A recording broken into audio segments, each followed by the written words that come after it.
What is gaslighting? How do you respond to it? Hi, my name is Dr. Carlos Todd, the creator of Couples Fight School and the owner of Conflict Coaching and Consulting. Thank you for taking some time to watch this particular video where we talk all things anger and conflict. So we're talking a little bit about gaslighting and what gaslighting is. This is something that I think comes up a lot in couples work, right? The idea of, what is gaslighting? So gaslighting is that situation where and this is something that happens over time. It's a pattern of behavior. It's not a one-time situation. But gaslighting is a strategy, it's a manipulation strategy that is used to confuse the other person, to make them think that what they think is real is not. And this is a situation that many couples encounter in their lives, right? So I do a significant amount of couples work. I've seen hundreds of couples over the years. And a person, take Mary, she's coming to me and she's saying to me, I had a disagreement with my partner, and he's saying to me, like, that conversation that we had, it never happened. Or I never said that to you, right? I never told you that, I was going to come home at 5 o'clock. And in your mind, you swear up and down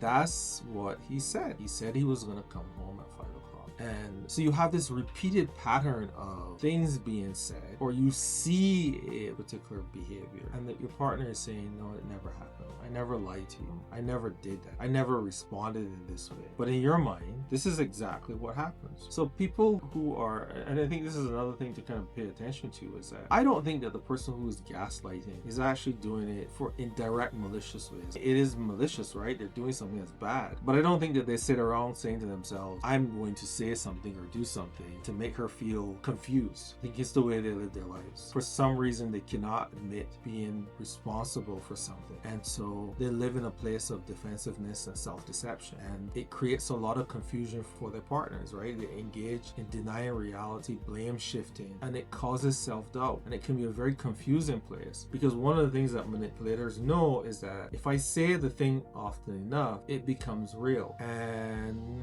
I don't know that that's the best approach, but that's kind of what they do. And it takes a person to being very strong to recognize that I should not allow myself to be taken in by this, because over time it wears on your self-concept, on your self-esteem, on your sense of what is real, and that can lead you to a situation where you start to not believe in yourself and your own sense of what is real and what is not. So they'll say things like, that never happened, you're too sensitive. And this is a big one, right? You're too sensitive. So just imagine, particularly this is something that males, but females do this too. They say you're too sensitive. And this is ultimately saying that what I feel to be important to me is not important. And that is a denial of my sense of self. And at the end of the day, that's a denial of my own sense of being. And you're supposed to be my person. We're supposed to be connected in that way. And you're saying to me, your personhood doesn't matter. And so the overall impact of that is not a good thing at all.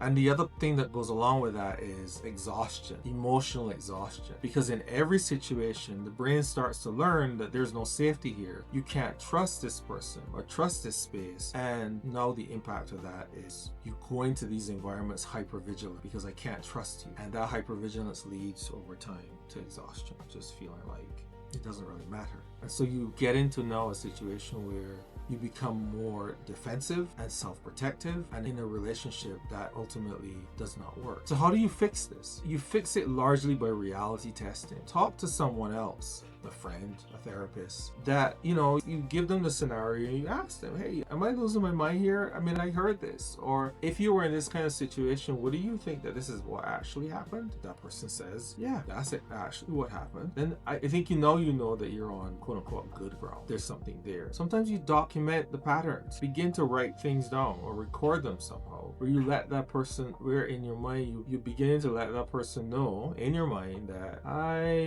this is exactly what I've been seeing. Because over time our memories fade, right? And we can forget stuff, but if you document it, I think you're going to be in a better place. And set boundaries. Like, if you want to believe that this is not what happened, then that's up to you, but I know that that's what I was feeling and that's what I was experiencing, and I'm not going to engage on this issue because I'm not going to allow myself to be misguided.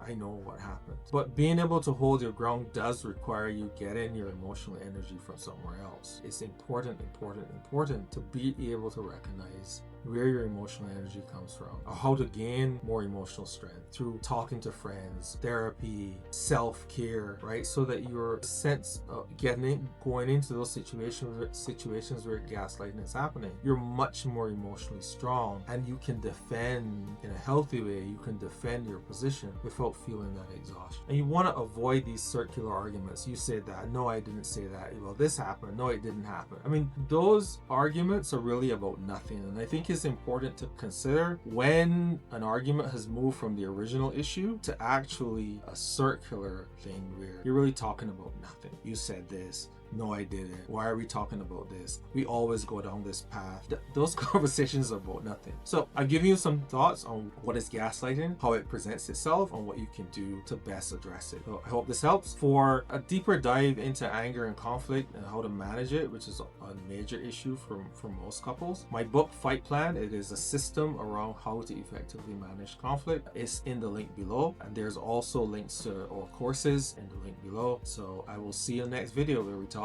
anger and conflict. Take care.